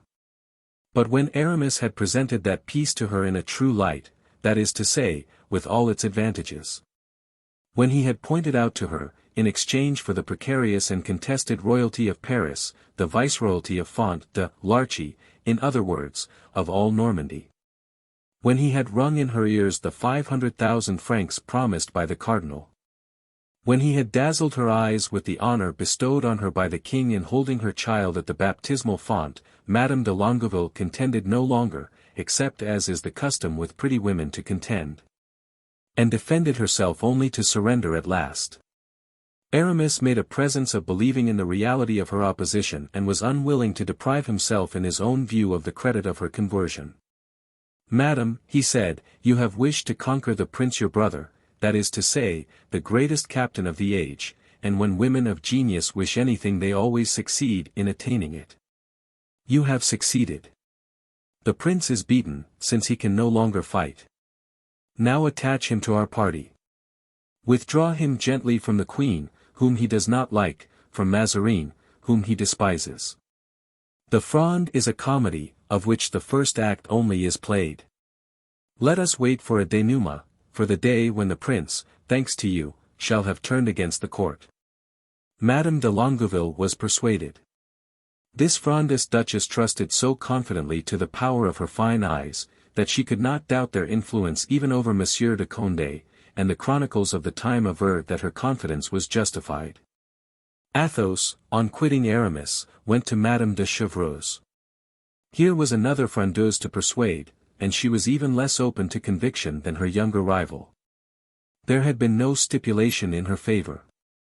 Monsieur de Chevreuse had not been appointed governor of a province, and if the queen should consent to be godmother it could be only of her grandson or granddaughter. At the first announcement of peace Madame de Chevreuse frowned, and in spite of all the logic of Athos to show her that a prolonged war would have been impracticable, contended in favor of hostilities. "My fair friend," said Athos, "allow me to tell you that everybody is tired of war. You will get yourself exiled, as you did in the time of Louis XIII. Believe me, we have passed the time of success in intrigue, and your fine eyes are not destined to be eclipsed by regretting Paris, where there will always be two queens as long as you are there." "Oh," cried the duchess, "I cannot make war alone, but I can avenge myself on that ungrateful queen and most ambitious favorite. On the honor of a duchess, I will avenge myself." "Madam," replied Athos, "do not injure the Vicomte de Bragelonne, do not ruin his prospects." "Alas! Excuse my weakness. There are moments when a man grows young again in his children." The duchess smiled, half tenderly, half ironically. "Count," she said, "you are, I fear, gained over to the court. I suppose you have a blue ribbon in your pocket?" "Yes, madam, I have that of the Garter, which King Charles I gave me some days before he died." "Come, I am growing an old woman," said the duchess, pensively. Athos took her hand and kissed it. She sighed, as she looked at him. "Count," she said, "Bragelonne must be a charming place. You are a man of taste. You have water, woods, flowers there." She sighed again and leaned her charming head, gracefully reclined, on her hand, still beautiful in form and color. "Madam," exclaimed Athos, "what were you saying just now about growing old? Never have I seen you look so young, so beautiful." The duchess shook her head. "Does Monsieur de Bragelonne remain in Paris?" she inquired. "What think you of it?" inquired Athos. "Leave him with me," replied the duchess. "No, madam. If you have forgotten the history of Oedipus, I, at least, remember it. Really, sir, you are delightful, and I should like to spend a month at Bragelonne." "Are you not afraid of making people envious of me, duchess?" replied Athos. "No, I shall go incognito, count, under the name of Marie Michon." "You are adorable, madam. But do not keep Raoul with you." "Why not?" "Because he is in love. He is quite a child. And 'tis a child he loves."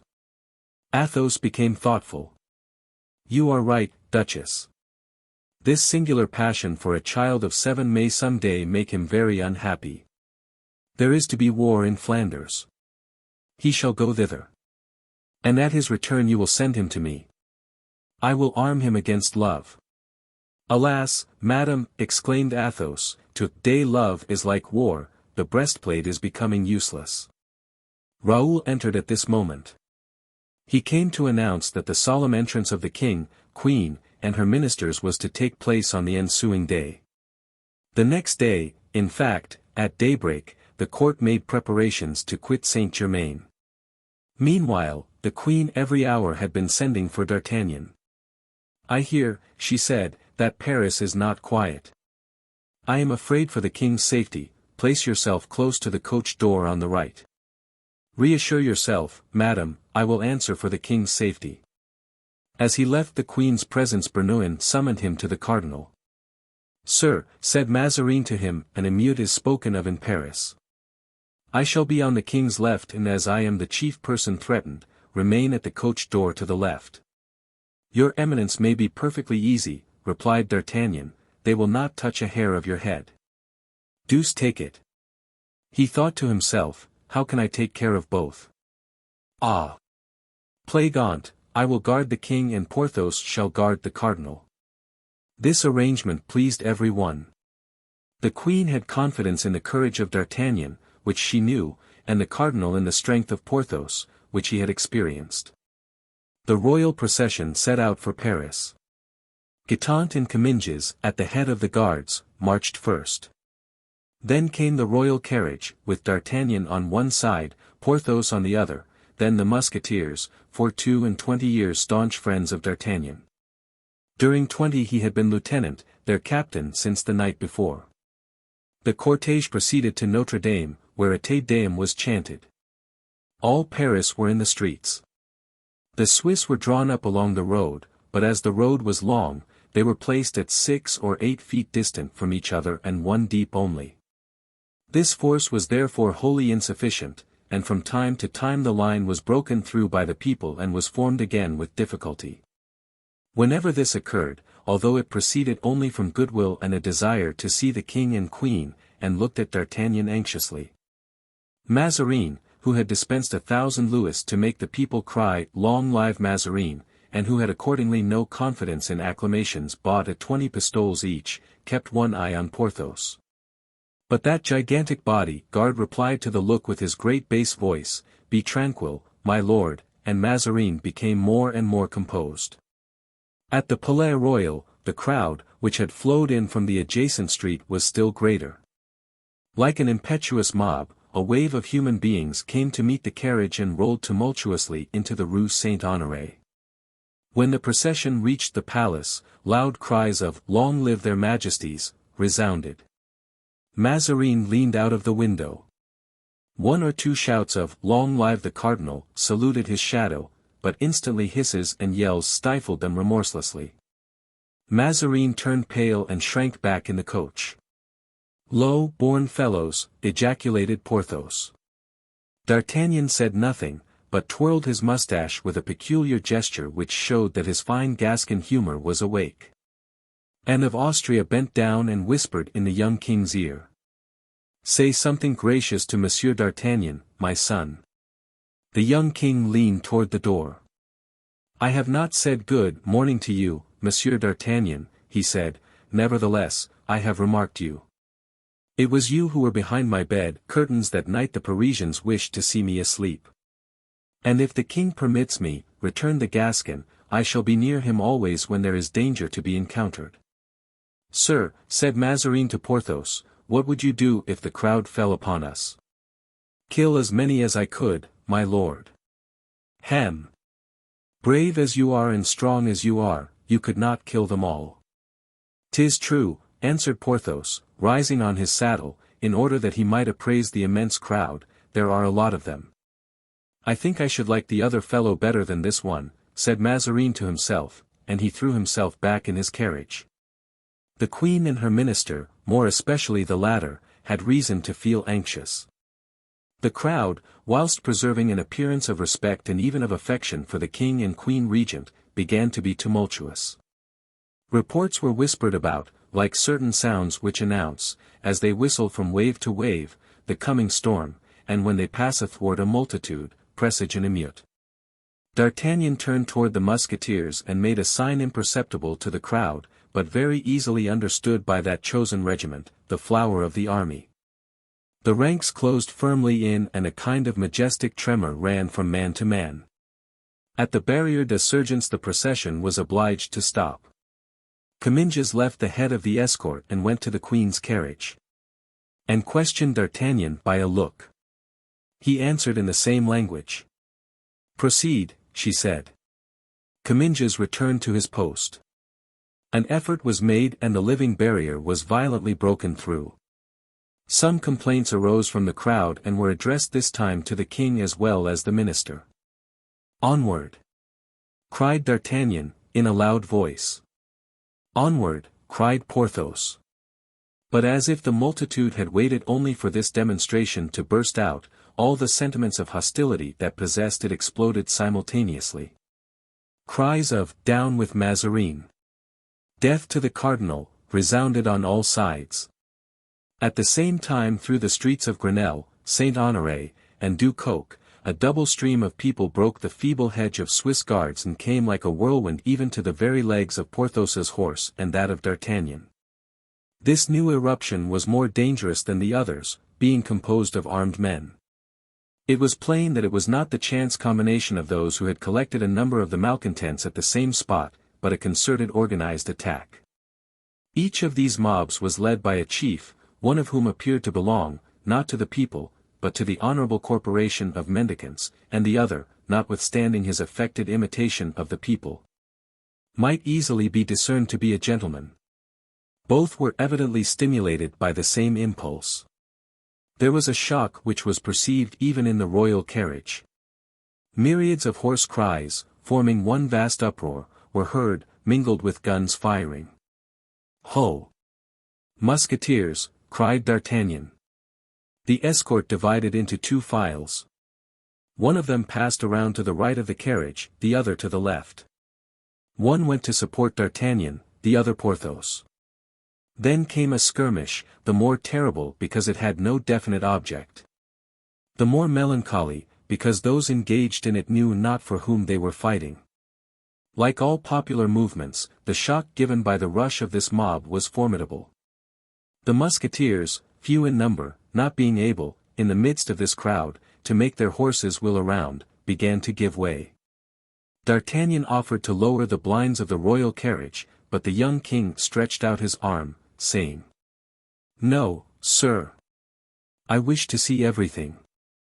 If your majesty wishes to look out, well, then, look," replied D'Artagnan. And turning with that fury which made him so formidable, he rushed toward the chief of the insurgents, a man who, with a huge sword in his hand, was trying to hew a passage to the coach door through the musketeers. "Make room," cried D'Artagnan. "Zounds! Give way!" At these words the man with a pistol and sword raised his head, but it was too late. The blow was sped by D'Artagnan, the rapier had pierced his bosom. "Ah! Confound it!" cried the Gascon, trying in vain, too late, to retract the thrust. "What the devil are you doing here, Count?" "Accomplishing my destiny," replied Rochefort, falling on one knee. "I have already got up again after 3 stabs from you, I shall never rise after this 4th. "Count," said D'Artagnan, with some degree of emotion, "I struck without knowing that it was you. I am sorry, if you die, that you should die with sentiments of hatred toward me." Rochefort extended his hand to D'Artagnan, who took it. The count wished to speak, but a gush of blood stifled him. He stiffened in the last convulsions of death and expired. "Back, people," cried D'Artagnan, "your leader is dead, you have no longer any business here." Indeed, as if de Rochefort had been the very soul of the attack, the crowd who had followed and obeyed him took to flight on seeing him fall. D'Artagnan charged, with a party of musketeers, up the Rue du Coq, and the portion of the mob he assailed disappeared like smoke, dispersing near the place Saint-Germain-l'Auxerrois and taking the direction of the quays. D'Artagnan returned to help Porthos, if Porthos needed help, but Porthos, for his part, had done his work as conscientiously as D'Artagnan. The left of the carriage was as well cleared as the right, and they drew up the blind of the window which Mazarin, less heroic than the king, had taken the precaution to lower. Porthos looked very melancholy. "What a devil of a face you have, Porthos! And what a strange air for a victor!" "But you," answered Porthos, "seem to me agitated." "There's a reason." "Zounds! I have just killed an old friend." "Indeed," replied Porthos, "who?"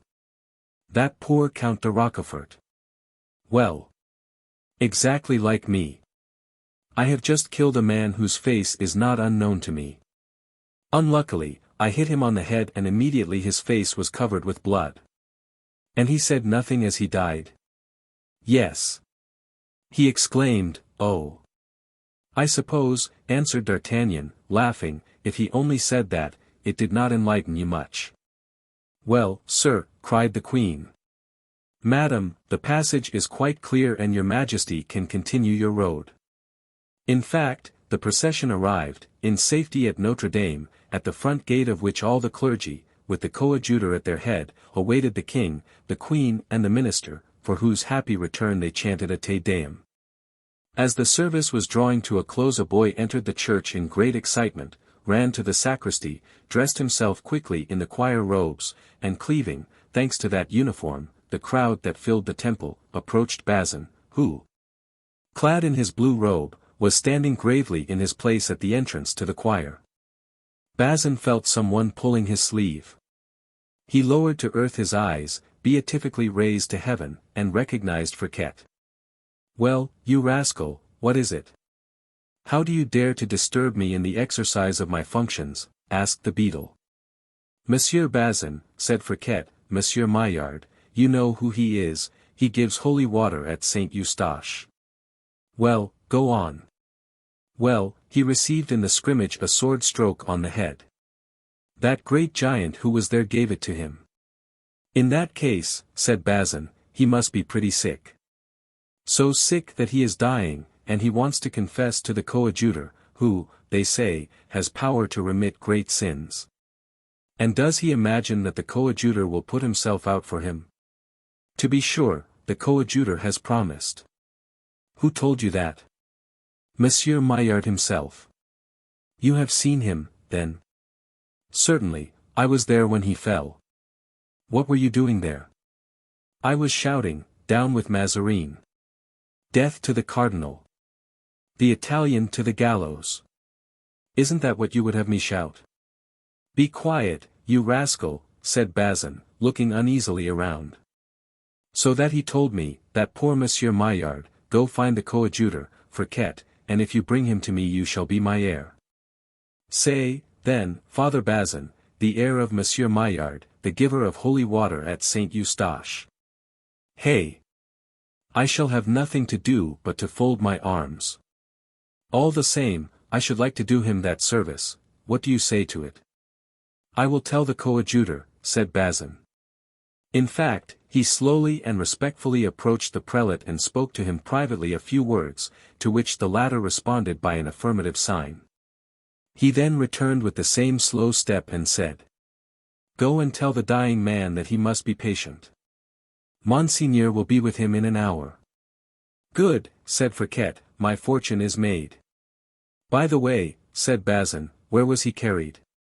"To the Tower Saint Jacques Louisiana Butchery," and delighted with the success of his embassy, Fouquet started off at the top of his speed. When the Te Deum was over, the coadjutor, without stopping to change his priestly dress, took his way toward that old tower which he knew so well. He arrived in time. Though sinking from moment to moment, the wounded man was not yet dead. The door was opened to the coadjutor of the room in which the mendicant was suffering. A moment later Fouquet went out, carrying in his hand a large leather bag. He opened it as soon as he was outside the chamber and to his great astonishment found it full of gold. The mendicant had kept his word and made Fouquet his heir. "Ah! Mother Nanette," cried Fouquet, suffocating, "ah! Mother Nanette!" He could say no more, but though he hadn't strength to speak he had enough for action. He rushed headlong to the street, and like the Greek from Marathon who fell in the square at Athens, with his laurel in his hand, Fouquet reached Councillor Broussel's threshold, and then fell exhausted. Scattering on the floor the louis disgorged by his leather bag. Mother Nanette began by picking up the louis, then she picked up Fouquet. In the meantime the cortège returned to the Palais Royal. "That Monsieur d'Artagnan is a very brave man, mother," said the young king. "Yes, my son. And he rendered very important services to your father. Treat him kindly, therefore, in the future. Captain, said the young king to D'Artagnan, on descending from the carriage, the queen has charged me to invite you to dinner today, you and your friend the Baron du Vallon. That was a great honor for D'Artagnan and for Porthos. Porthos was delighted, and yet during the entire repast he seemed to be preoccupied. What was the matter with you, Baron? D'Artagnan said to him as they descended the staircase of the Palais Royal. You seemed at dinner to be anxious about something. I was trying, said Porthos, to recall where I had seen that mendicant whom I must have killed. And you couldn't remember? No. Well, search, my friend, search. And when you have found, you will tell me, will you not? Pardieu, said Porthos. 90. Conclusion. On going home, the two friends found a letter from Athos, who desired them to meet him at the Grand Charlemagne on the following day. The friends went to bed early, but neither of them slept. When we arrive at the summit of our wishes, success has usually the power to drive away sleep on the first night after the fulfillment of long-cherished hopes. The next day at the appointed hour they went to see Athos and found him and Aramis in traveling costume. What, cried Porthos, are we all going away, then? Have made my preparations this morning. Oh, heavens! Yes, said Aramis. There's nothing to do in Paris now there's no Fronde.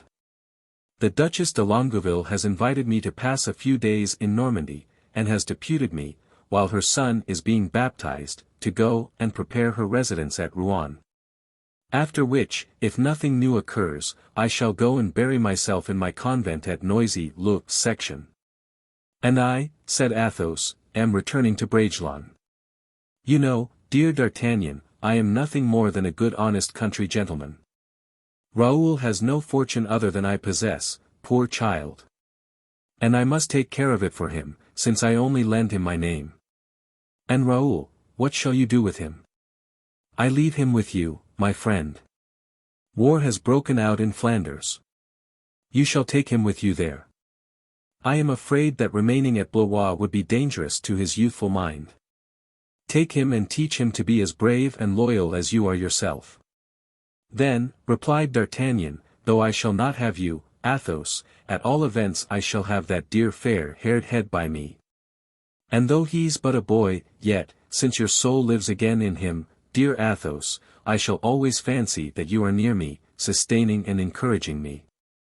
The four friends embraced with tears in their eyes. Then they departed, without knowing whether they would ever see each other again. D'Artagnan returned to the Rue Tiquetonne with Porthos, still possessed by the wish to find out who the man was that he had killed. On arriving at the Hôtel de la Chevrette they found the Baron's equipage all ready and Mousqueton on his saddle. Come, D'Artagnan, said Porthos, bid adieu to your sword and go with me to Pierrefonds, to Bracieux, or to Du Vallon. We will grow old together and talk of our companions.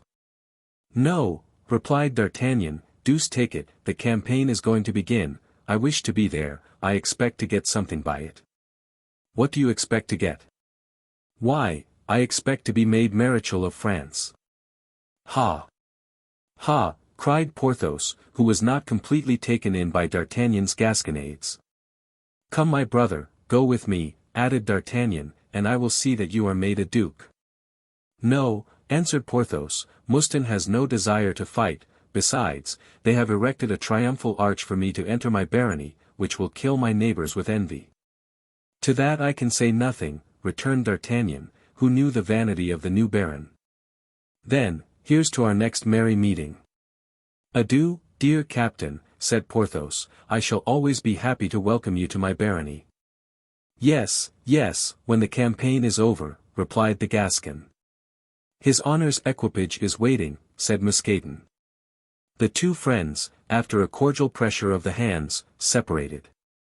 D'Artagnan was standing at the door looking after Porthos with a mournful gaze, when the Baron, after walking scarcely more than 20 paces, returned, stood still, struck his forehead with his finger and exclaimed. I recollect. What? Inquired D'Artagnan. Who the beggar was that I killed?